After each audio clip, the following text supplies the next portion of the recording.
Hello students, आओ इस video में सीखते हैं what is angle bisector theorem. ठीक है, देखो एंगल बाइसेक्टर थ्योरम एक्चुअली क्या है कि ये चैप्टर नंबर 6 में सिमिलैरिटी ऑफ ट्रायंगल जो आपका टॉपिक है, उस सिमिलैरिटी ऑफ ट्रायंगल के कुछ क्वेश्चंस जो इस एंगल बाइसेक्टर थ्योरम पे डायरेक्ट आते हैं, इस पर बेस्ड होते हैं। आपको ये थ्योरम पता होती है तो आप उस क्वेश्चंस को सॉल्व कर सकते हैं। ठीक है, तो आओ इस पहले थ्योरम को समझ लेते हैं कि what is angle bisector theorem, ताकि आपको वो क्वेश्चन सॉल्व करने में इजी हो।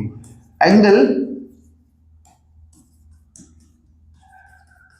Bisector theorem, angle bisector theorem.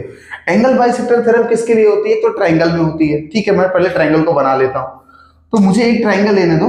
ठीक है, कैसा भी ट्रायंगल है। ये ट्रायंगल में कोई आपकी बाउंडेशन नहीं है कि सर इस तरह का राइट एंगल होना चाहिए, क्या होना चाहिए, कुछ नहीं। कैसा भी ट्रायंगल हो, एक कोई भी ट्रायंगल हो, जनरल कैसा भी ट्रायंगल हो, square, isosceles, equilateral, right angle, कैसा भी ट्रायंगल हो, आपके पास एक ट्रायंगल है। ठीक है, इस ट्रायंगल के वर्टेक्स की मैं नेमिंग कर देता हूं। Suppose this is vertex A, this is vertex B, this is vertex C. अब आप देखो, इसमें से किसी एक वर्टेक्स का एंगल बाइसेक्टर खींचो। मतलब मैं एंगल ए को सिलेक्ट कर लेता हूं और एंगल ए से एक एंगल बाइसेक्टर खींचता हूं। एंगल बाइसेक्टर का मतलब ये हुआ कि सर ऐसी लाइन जो एंगल ए को दो इक्वल पार्ट में डिवाइड कर दे, उसी को एंगल बाइसेक्टर बोलते हैं। तो जब हमने सर एंगल बाइसेक्टर इसे ड्रॉ करा, तो ये वाला एंगल जो पूरा कंप्लीट एंगल ए है, वो दो पार्ट में टूट गया, angle 1 and angle 2, angle 1 and angle 2। और एंगल 1 और एंगल 2 दोनों आपस में क्या है? इक्वल है, क्योंकि ये एडी आपकी क्या है? एडी आपकी क्या है? एंगल बाइसेक्टर है। एंगल बाइसेक्टर मतलब एक एंगल को दो इक्वल पार्ट में डिवाइड करना। ठीक है, तो एंगल बाइसेक्टर हो गया। अब ये एंगल बाइसेक्टर ड्रॉ करने के बाद जो आपका रिजल्ट है एंगल बाइसेक्टर थ्योरम का, वो ये कहता है कि अगर किसी भी ट्रायंगल के अंदर किसी भी एक वर्टेक्स से एंगल बाइसेक्टर ड्रॉ करा है, मतलब ऐसी लाइन ड्रॉ की है कि जो उस एंगल ए को दो इक्वल पार्ट में डिवाइड करते हुए आ रही है, तो वो लाइन जो आएगी अपोजिट साइड पर BC पर वो उसको एक रेशियो में डिवाइड करेगी। किस रेशियो में? BD by DC। और ये जो BD बाई DC की वैल्यू होगी वो AB बाई AC के इक्वल होगी। मतलब मैं बताता हूं, पहले लिख देता हूं, AB upon AC will equal to BD by DC। देखो समझो इस बात को, ये एंगल बाइसेक्टर था, 1 और 2 एंगल इक्वल है, दो पार्ट में इसने डिवाइड किया। ए लाइन AD है आपकी आ गई। जब AD यहां पर टच करी बेटा, तो AD ने दो इक्वल पार्ट में डिवाइड करा, सॉरी दो पार्ट्स में डिवाइड किया। इस लाइन BC को इक्वल नहीं है, कैसे भी हो सकते हैं, दो पार्ट में डिवाइड किया। एक आपका BD है, एक आपका DC है। ठीक, इस एंगल A को कौन सी दो साइड कंटेन कर रही थी? एक AB सर, एक तो सर ये साइड आपकी, इस एंगल को सर, ये जो एंगल है ना एंगल A पूरा, इस एंगल को सर AB ये वाली साइड, और एक ये AC ये वाली साइड। सर ये दोनों साइड के बीच में ये एंगल बन रहा था।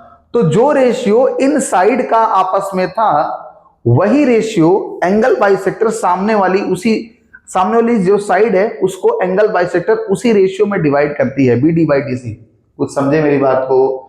जो रेशियो ये एंगल, जिस एंगल का एंगल बाइसेक्टर आपने खींचा है, उस एंगल को साइड AB और AC मिलकर बना रही थी। तो जो रेशियो AB बाई AC का था, उसी रेशियो में ये एंगल बाइसेक्टर सामने वाली साइड को डिवाइड करती है।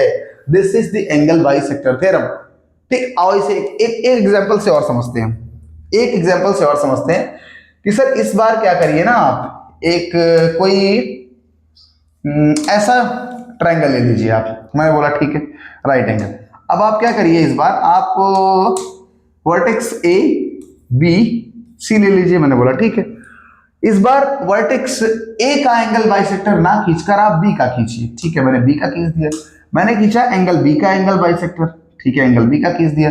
जब मैंने एंगल B का एंगल बाइसेक्टर खींचा, तो मैंने ये देखा कि ये एंगल भी दो इक्वल पार्ट्स में डिवाइड हो गया, एंगल 1 इक्वल्स टू एंगल 2। तो अब, और ये जो पॉइंट है जहां पर ये इस AC को डिवाइड कर रहा है, दिस इज सपोज मान लो BD। व्हाट? BD। तो through angle bisector theorem what we can conclude that, इससे हम एंगल बाइसेक्टर थ्योरम से क्या बोल सकते हैं कि जो BC है ना, ये जो एंगल आपका जिसको आपने बाइसेक्ट किया है, इस एंगल, ये एंगल BC बाई AB, ये दोनों साइड मिलकर बना रही है। तो जो BC बाई AB की सर वैल्यू होगी ना, BC बाई AB की जो वैल्यू होगी, BC के साथ BC और AC जो थर्ड साइड है ट्राइंगल की, ये जो एंगल बाइसेक्टर है उसको इसी रेशियो में डिवाइड करेगा। मतलब BC के बगल में कौन सी है, DC बाई AD, इसी रेशियो में डिवाइड करता है। ये बात एंगल बाइसेक्टर थ्योरम आपको कहती है। I think it is clear now. और अब हम देख लेते हैं इसका प्रूफ कि ये क्यों ऐसा होता है। चलो मैं एक ट्राइंगल लेता हूं, इस तरह से मैंने ये ले लिया एक ट्राइंगल आपके लिए। इसमें ट्राइंगल की नेमिंग कर देता हूं, triangle this is A, B और C vertex. Let me draw angle bisector of angle A। Angle A का मैंने एक एंगल बाइसेक्टर खींच दिया which is AD। ओके, अब मैं क्या कर रहा हूं, क्योंकि मुझे प्रूफ करना है, I have to prove that, मुझे क्या प्रूफ करना है, टू प्रूव ये करना है कि सर AB बाई AC मतलब ये वाली साइड अपॉन ये वाली, तो AB के बगल में कौन है, BD अपॉन में DC। ये ऐसा होता है, ये मुझे प्रूफ करना है, ठीक है। चलो, तो मुझे ये पता है कि यहाँ ये जो पूरा एंगल था इसको दो इक्वल पार्ट में डिवाइड किया गया है, एंगल 1 और एंगल 2। तो मेरे पास गिवन में क्या क्या डेटा है सर, गिवन में ये है आपके पास कि एंगल 1 और एंगल 2 इक्वल है। पहली चीज आपके पास ये क्लियर है।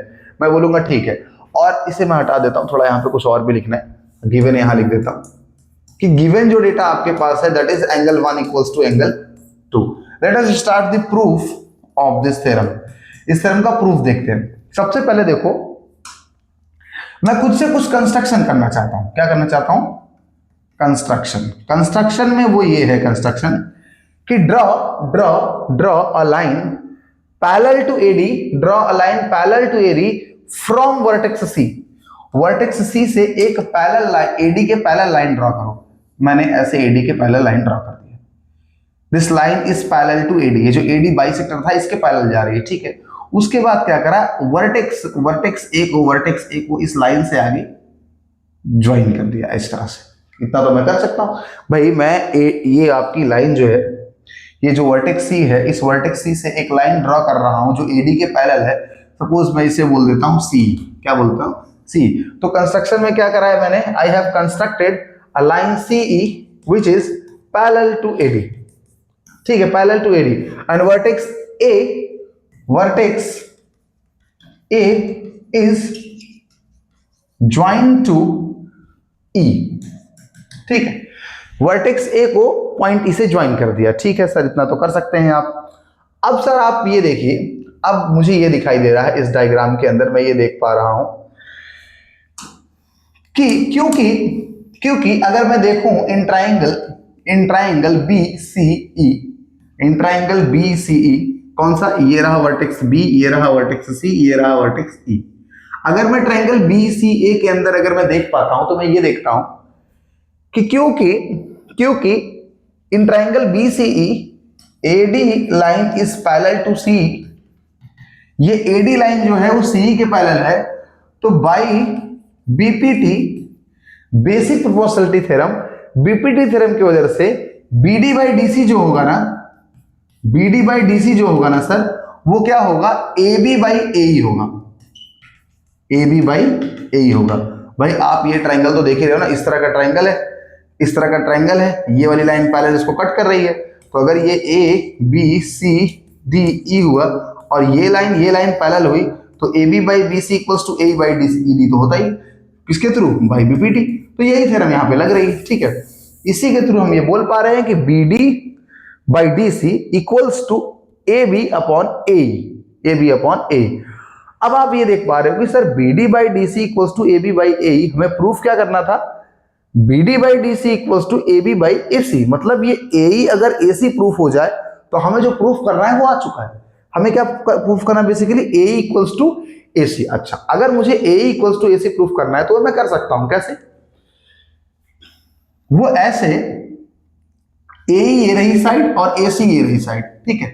क्योंकि AD is parallel to C, sir AD ये वाली लाइन और ये C पैरेलल है, और आपकी AC क्या है, ट्रांसवर्सल है। आपकी AC क्या है, और उसको छोड़ो, AD एंड C आपकी पैरेलल लाइन है, तो angle 2 equals to angle 3, angle 2 equals to angle 3 because alternate interior angle. कैसा एंगल है ये? Alternate interior. क्यों एंगल 2 और एंगल 3 इक्वल है? क्योंकि ये ट्रांसवर्सल हो जाएगी आपकी AC और AD और C पहले से इक्वल है। Okay, and angle 1 equals to angle 4। देखो यहां, देखो ये आपकी AD पैरेलल है किसके? CE के। तो भाई ये वाला ऐसा कुछ डायग्राम दिख रहा है आपको? AD, ये हो गई आपकी साइड AD और ये हो गई आपकी C, और यहां से ऐसे लाइन आ रही है। इस A को मैं अगर यहां पे बनाता हूं, A को यहां बनाता हूं, ऐसे लाइन आ रही है, तो ये वाला एंगल और ये वाला एंगल कैसा एंगल होगा? These two are corresponding angles। कैसे एंगल है? करस्पॉन्डिंग। तो एंगल 1 इक्वल्स टू एंगल 4 होना चाहिए। ठीक है, angle 1 equals to angle 4 which is corresponding angle. This is corresponding angle. ठीक है, ये भी इक्वल है। तो what we can conclude from here? Sir यहां से हम ये कह सकते हैं कि सर 2 जो है एंगल 3 है, 1 जो है एंगल 4 है, 1 2 पहले से इक्वल थे, ऐसा हमें पता था कि 1 और 2 इक्वल है। अगर 1 और 2 इक्वल है, इसका मतलब एंगल 3 और एंगल 4 भी इक्वल है, आपस में एंगल 3 और 4 भी इक्वल है। और एंगल 3 और 4 इक्वल है तो फिर तो opposite sides of opposite equal angles are equal, है ना। अगर ये दोनों एंगल इक्वल है तो इसके सामने की अपोजिट साइड भी इक्वल होंगी by the property of isosceles triangle. तो हम ये बोल सकते हैं कि AE इक्वल्स टू AC। इसीलिए जो ये AE है, इसीलिए आपका ये जो AC वाली साइड है, ये वाली कौन सी, ये वाली साइड जो आपकी AC है वो AE के इक्वल हो जा रही है। सर AC वाली साइड AE के इक्वल हो जा रही है, इसलिए क्योंकि हमने ये रेशियो तो ऑलरेडी प्रूफ कर दिया है, तो मैं इसके अंदर क्या कर सकता हूं, AE इक्वल्स टू AC है तो AE की जगह AC लिख सकता हूं। तो BD upon DC equals to AB upon AC, hence it is proved. इसलिए ये क्या हो गया? प्रूव्ड हो गया। तो I think now angle bisector theorem is clear to you. और ये थ्योरम आपको एग्जाम में इस पर बेस्ड क्वेश्चन आपको मिलेंगे। ठीक है, तो इसे आप रिवाइज करें और पढ़ें। ठीक है, थैंक यू।